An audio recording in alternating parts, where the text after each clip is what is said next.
પધારેલા હરિ ગુરુ સદગુરુ સદારામ બાપાનું જય.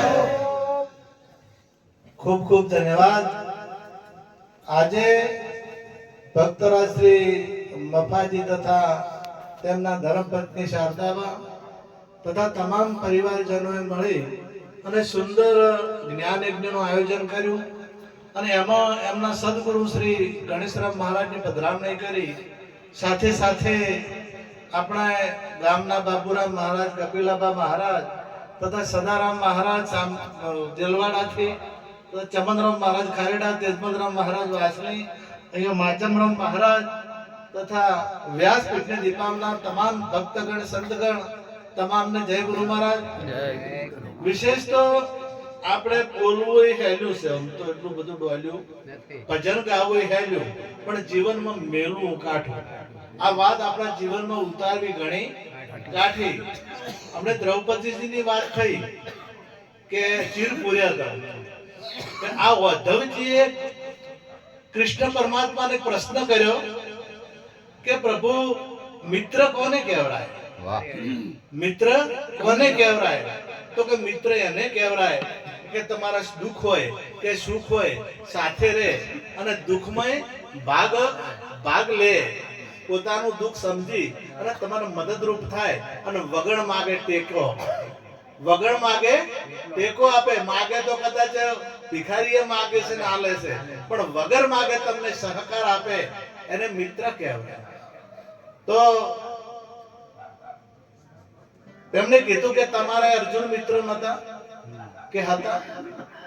તો જ્યારે જુગટુક રમણો, જ્યારે જુગાર રમણો, ચોપાટો રમણી, એ ટાઈમે તમે કેમ મદદ ના કરી? તમારા મિત્ર હતા. એટલે કૃષ્ણ પરમાત્માએ જે જવાબ આપ્યો એ સમજવા જેવી છે કે દુર્યોધન વિવેકી હતો અને ધર્મરાજા અવિવેકી હતો. હવે આપણને આવી વાત કોઈ કે મનાય કરી?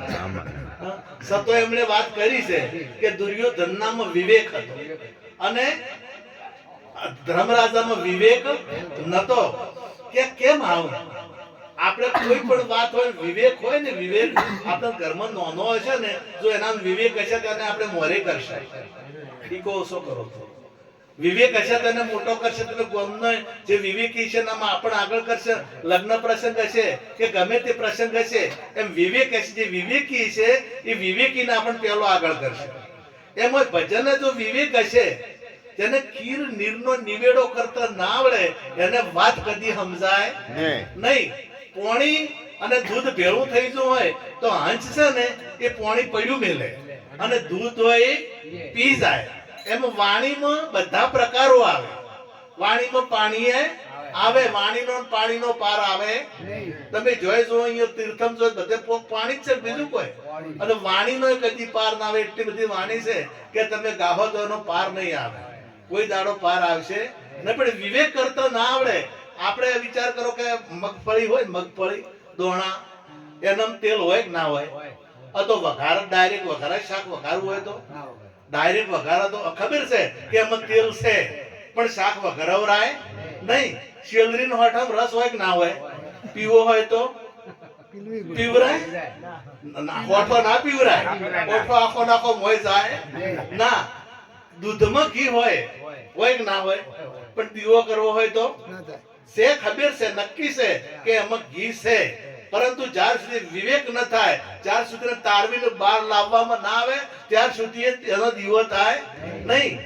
શેલરીને પેલા કોલુમાં પીલી અને રસ બહાર ના કાઢવામાં આવે એટલી વાર પીવાય નહીં. મગફળીને પેલા ઘોણીમાં અને પીલી અને તેલ ના કાઢવામાં આવે એટલી વાર એનો કોમ આવે છે ખરું. એમ પરમાત્મા વ્યાપક છે. પરમાત્મા વગર કોઈ જગ્યા ખાલી નથી. બધે જાગીને જોવું તો જગતદીશ નહીં, જાગીને જોવું તો કે પરમાત્મા સિવાય બીજું કોઈ છે. અને જે જાગેલા હોય, કદાચ તમે બધા ગુરુમુખી છો. હવે ગુરુમુખી જે હોય અથવા બધા ભગવાન દેખાય ના દેખાય? અત્યારે મેરડીના મંદિરમાં જો ભગવાન દેખાય, મેરડી દેખાય? બોલો. તમારા હાથ, હું પૂછતો નથી કોઈ, પણ તમારા અહીંયા ઉપર હાથ મૂકી અને તમે નક્કી કરો અમને મેરડી દેખાય છે કે ભગવાન દેખાય છે? ભગવાન દેખાતો હોય તો બરોબર છે, અને જો ના દેખાતો હોય તો ભગવાન જો ના દેખાતો હોય તો વિવેક થયો નથી, સમજણું નથી. અરે પેલા જે આ નામદેવ હતા ને, રોટલો કૂતરું લઈને નાઠું એટલે નામદેવજી ડબ્બો લઈને પાછળ દોડ્યા કે પ્રભુ ઉભા રહો, પ્રભુ ઉભા રહો, રોટલી કોરી છે, લૂકી છે, હું કીધી ચોપડી દઉં. કૂતરું હતું તો એમને શું દેખાણું?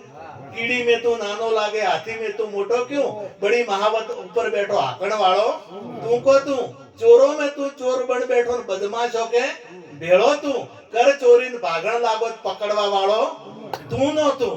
શું કે ચોર કરવા વાળો તું અને પકડવા વાળો તું નો તું. અરણાકશને પ્રશ્ન, અરણાકશની માએ પ્રશ્ન, અરણાકશની પત્ની અને પ્રહલાદજી માતાજી પ્રશ્ન કર્યો છે કે મને તારી બહુ બીક, મને બીક લાગે છે તારા બાપની, કે તને એક દાડો મારી નાખશે. આ એટલે પ્રહલાદજી કીધું કે ભગવાન તો વ્યાપક છે, પરમાત્મા સિવાય કોઈ જગ્યા ખાલી નથી અને બચાવનાર છે, વિષ્ણુ તો બચાવનાર છે. અને મને મારવાની કોશિશ કરે તો મરતો નથી. એટલે કયાધુએ કીધું, એમની માનું નામ કયાધુ હતું, કયાધુએ કીધું કે પરમાત્મા જો વ્યાપક હોય તો તારા બાપમાં નહીં, તારા બાપમાં ભગવાન નથી તો તને મારવા આવે છે. એટલે પ્રહલાદજી કીધું કે મારા પિતામાં ભગવાન છે, પરંતુ એ મારી પરીક્ષા કરે છે, એ મારી અંતર. જો પ્રહલાદ અરનાક્ષિપુ ના હોત તો પ્રહલાદ આટલા મહાન હોત, હે રાવણ ના હોત તો આ જે રામ છે એ રામ મહાન હોત આટલા, અને દુર્યોધન ને કૌરવો હો ના હોત તો પાંડવો મહાન હોત, કારણ કે કૌરવો ના લીધે જ મહાન થયા છે. પેલા એ હિરણાક્ષિપુ ના લીધે જ મહાન થયા છે. એમ જો તમને કોઈ વિરોધ કરવા વાળો મળે તો ભગવાન માનજો, કારણ કે એ જ મહાન છે. ભલે તમારો વિરોધ કરીને તમને તૈયાર કરે અને તમારે કોઈ હોમો ના થાય તો તમારામાં શક્તિ ના આવે. પાકિસ્તાન ના હોય ભારત તૈયાર ના રહે, પાકિસ્તાન હોમે ના હોય ને તો ભારત તૈયાર રહે ના રહે, કોઈની વિગત ના હોય તો. અને તમને તો આ જે દુરીજન કીધું મારે, દુરીજન જે આ દુઃખ આપનાર હોય એને દુરીજન કહેવાય, પણ એ આપણા કલ્યાણ કરતા છે. એ ના હોય તો આપણે હમાય ના રહે. અને વગર પૈસા આપણી ખબર રાખે ભગત કેમ ના જતા અને શું કરતા હતા. તમે જો કેવી જગ્યાએ બેઠા હો ને તો તમારો પગાર ના લો પડે, એ ખબર રાખે અને બીજે જઈને કહી આવે કે આજ હું બેઠા હતા અને હું ગયા હતા. એટલે તમને એની બીક લાગે, બીક થી તમે કરો ના, એટલે આપણા કલ્યાણ કરતા છે. એટલે આ જે વ્યાપક જો આ દ્રષ્ટિ આપણને મળી હોય, બદલી જો નજર મેરી તો નજારા બદલ ગયા, રૂખ બદલા કિસ્તી કા તો કિનારા બદલ ગયા. જો બદલાઈ જાય અને આ ના બદલાય, પણ આપણને દ્રષ્ટિ મળી હોય, વિવેક કરતા આવડતો હોય તો બધી જગ્યાએ બીજું ના દેખાય. એના પછી બીજું કોઈ વિધિ કરવી ના પડે. અને તૈયાર થઈ ગયું, લગ્ન કર્યા છે, તમારા ઘેરથી ઘેર આવ્યા તો પછી ફરવા પડે, હે પછી લગ્ન લખવા પડે, પછી પીઠીઓ છોડવી પડે, બસ ના છોડવી પડે. એ તો હવે ઘેર આવી ગયા, હવે ભેળ થઈ ગયા અને પછી એનું નોમે ના લેવરાય.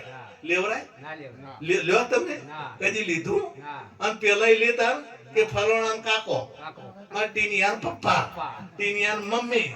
આ આપણી ભારતીય સંસ્કૃતિ છે, આપણી ભારતીય સંસ્કૃતિ છે. એટલે જેનું નામ લેવાય જોઈએ લેવું પડતું નથી. પરમાત્માનું જો નામ લીધું હોય તમે આચુકલું તો ફેર બોલવું પડતું, અને જ્યાર સુધી બોલવું પડે ને એટલી વાર લીધું. આપણે ખોટ લેવા જવું છે તો બજારમાં જઈ અને દુકાનેથી ના લઈએ એટલી વાર ખોટ કેવું પડે, અને લીધા પછી ખોટ કેવી પડે નહીં. એમ પરમાત્માનું જો નામ લઈ લીધું છે તો ફેર લેવું પડતું નથી. અને ગુરુ જયારે ઘેર આવે, ગુરુ મહારાજ જયારે ઘેર આવે તો આજ તો મફા કાકાને અને શારદાબાને કેટલો ઉત્સાહ છે. એટલે એક પદ્મ 2 લીટી ગાઉં વગાડજો. ગુરુ મારા ઘેરે પધાર